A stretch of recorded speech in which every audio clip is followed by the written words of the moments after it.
यदि हम भारत में महिलाओं की राजनीति में स्थिति और उनकी भूमिका की बात करें तो हम महिलाओं को राजनीति में स्वतंत्रता आंदोलन से ही देख सकते हैं। जैसे कि उस समय सरोजनी नायडू, अरुणा आसफ अली, एनी बेसेंट आदि महिलाएं राजनीति के क्षेत्र में सक्रिय रही थी और स्वतंत्रता के बाद से ही कई राज्यों में मुख्यमंत्री के रूप में अनेक महिलाओं ने मुख्यमंत्री के पद को सुशोभित किया। और इसी तरह 1960 और 1980 के दशक में इंदिरा गांधी जी के रूप में शक्तिशाली भारत को पहली मुख्य प्रधानमंत्री के रूप में सेवाएं प्राप्त हुई थी। और फिर आगे 2000 के दशक में 2007 में प्रतिभा देवी सिंह पाटिल जी ने राष्ट्रपति के रूप में शपथ ली। और यह भी देखा जा रहा है कि बीते कुछ वर्षों में राजनीति के क्षेत्र में महिलाओं की सक्रियता बढ़ती जा रही है। यदि हम वर्तमान में जो कि 17वीं लोकसभा चल रही है इसके बारे में बात करें तो इस 17वीं लोकसभा में 78 महिला सांसदों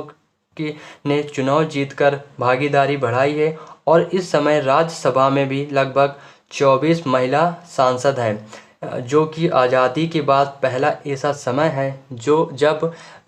महिला सांसदों की संख्या 100 के आंकड़े को पार कर गई है। और यह भी देखा गया है कि जो वर्तमान का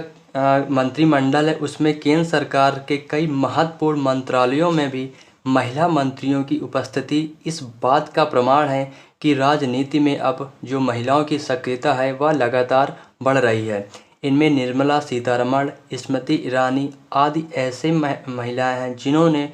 महत्वपूर्ण मंत्रालयों का पद संभाला हुआ है। यदि हम इस बारे में बात करें कि महिलाओं के राजनीतिक सशक्तिकरण में अब तक के क्या प्रयास किए गए हैं तो इस बारे में भारतीय राजनीति में जो 1992 का दशक था उसमें महिलाओं के लिए राजनीति के क्षेत्र में एक क्रांति आती है, जब ग्राम पंचायत व नगर पालिकाओं में जो महिलाओं के लिए था उसमें 1/3 स्थानों को आरक्षण दिया जाता है। और इसके लिए संविधान में 73 व 74वां संविधान संशोधन किया जाता है। और इस बारे में जो अनेक सर्वे हुए हैं वे भी यह बताते हैं कि जो ग्राम पंचायत मुखिया हैं उनमें बनने वाली महिलाओं की जो संख्या है उनमें तेज़ी से वृद्धि हुई है। फिर भी एक और यह देखा जा रहा था कि जो लोकसभा है और राज्यसभा है, इसी तरह राज्यों की विधानसभा विधान परिषदों के संबंध में महिलाओं की आरक्षण की कोई बात नहीं की गई थी। और यदि हम यह इस बारे में जानें कि भारतीय संविधान में अन्य कौन से प्रावधान किए गए हैं तो आर्टिकल 330 में लोकसभा में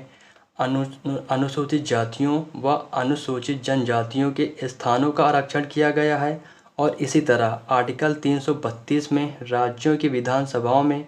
अनुसूचित जातियों व अनुसूचित जनजातियों के लिए स्थानों का आरक्षण का प्रावधान किया गया। परंतु जो भारत का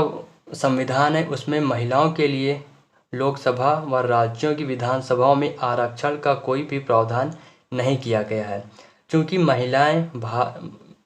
महिलाओं के समाज की समस्याओं को अधिक बेहतर तरीके समझती हैं और इसके लिए वे सदन में मुद्दों को उठा सकती हैं और उसके द्वारा वे जो समस्याएं महिलाओं की उसमें उचित समाधान भी प्रस्तुत कर सकती हैं। तथा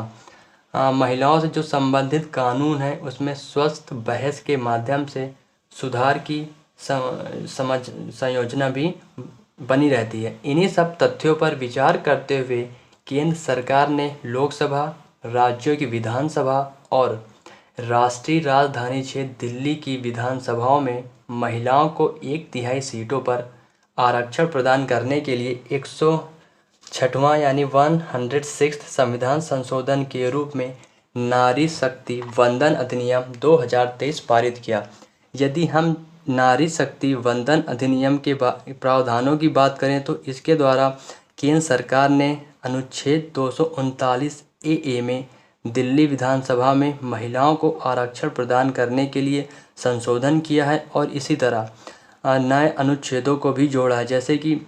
लोकसभा में महिलाओं के लिए आरक्षण के प्रावधान हेतु अनुच्छेद 330 ए जोड़ा गया है। और इसी तरह राज्य विधानसभाओं में महिलाओं के आरक्षण के लिए अनुच्छेद 332 ए जोड़ा गया है। इसी तरह अनुच्छेद 334 ए में यह बताया गया है कि जो भारत की अब ये जो अधिनियम है इसके लागू होने के बाद जो पहली जनगणना आयोजित होगी उसके आधार पर परिसीमन प्रक्रिया पूरी होगी और उसी के बाद जो नारी शक्ति वंदन अधिनियम है इसके प्रावधानों को भारतीय संविधान में तहत और उसके द्वारा भारतीय राजनीति के में लागू कर दिया जाएगा। यदि हम यह बात करें कि जो विधायक जो इस ये नारी शक्ति वंदन अधिनियम के द्वारा भारत की राजनीति में महिलाओं को आरक्षण दी गई है, इसकी आवश्यकता क्यों है, तो इस बारे में हम यह बता सकते हैं कि जो अभी तक भारत में महिला सांसदों की संख्या है वह काफ़ी कम है। हालांकि जो अभी वर्तमान में 78 महिला सांसद हैं वह अभी तक की सर्वाधिक संख्या है। फिर भी यह जो 15 जो संख्या है यह वर्तमान के कुल जो सांसदों की संख्या है उसके 15% से भी कम है। और इसी तरह यदि हम राज्य विधानसभाओं में बात करें तो महिला विधायकों का जो औसत प्रतिनिधित्व है वह केवल 8% है। और इसी तरह कई अन्य ऐसे राज्य हैं जहां पर अभी कोई भी महिला विधायक चुनी नहीं गई है। और यदि इन सब आंकड़ों को हम इस संदर्भ में भी मान सकते हैं क्योंकि जो वर्ष 2023 में विश्व आर्थिक मंच की ग्लोबल जेंडर गैप रिपोर्ट प्रस्तुत की गई है उसमें भारत का प्रदर्शन खराब रहा है, क्योंकि वर्ष 2023 में जो 146 देशों के संदर्भ में यह ग्लोबल जेंडर गैप रिपोर्ट प्रस्तुत की गई है उसमें भारत का कुल स्थान 127वां है। इसलिए इस संदर्भ में भी यह समझा जा सकता है कि जो भारत में राजनीति है उसमें महिलाओं की स्थिति अभी निम्न दर्जे में है जिसे बढ़ाने की आवश्यकता है। इसी तरह हम यदि इस बात में बात करें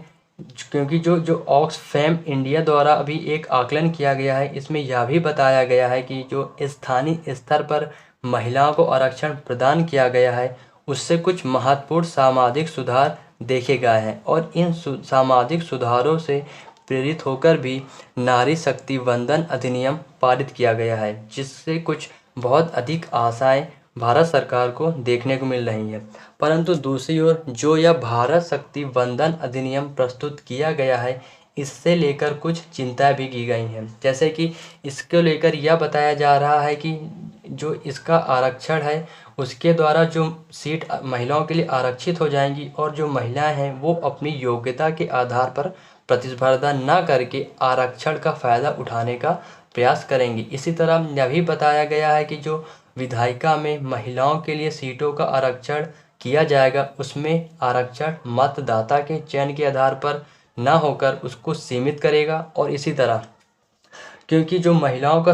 राजनीतिक सशक्तिकरण हो रहा है उसमें कुछ अनेक भी अन्य बड़ी बाधाएं हैं, जैसे कि राजनीति का अपराधीकरण हो रहा है, इसी तरह राजनीतिक दलों में आंतरिक लोकतंत्र का अभाव है आदि। इसी तरह यह भी देखा जा रहा है कि जो 2008 के एक महिला आरक्षण विधेयक था उसमें केंद्र शासित प्रदेश में और 101/3 सीटें हैं वो आरक्षित करने का प्रावधान किया गया था। दूसरी ओर इसमें यह भी देखा गया है कि जो यह नारी शक्ति वंदन अधिनियम है इसमें अभी राज्यसभा और राज्यों की विधान परिषदों में महिलाओं के लिए आरक्षण का कोई भी प्रावधान नहीं किया गया है। हालांकि जो नारी शक्ति वंदन अधिनियम है इन सारी कमियों के बावजूद भी भारत की राजनीति में महिलाओं की जो सक्रिय भूमिका है उसको बढ़ाने में कारगर उपाय साबित होगा।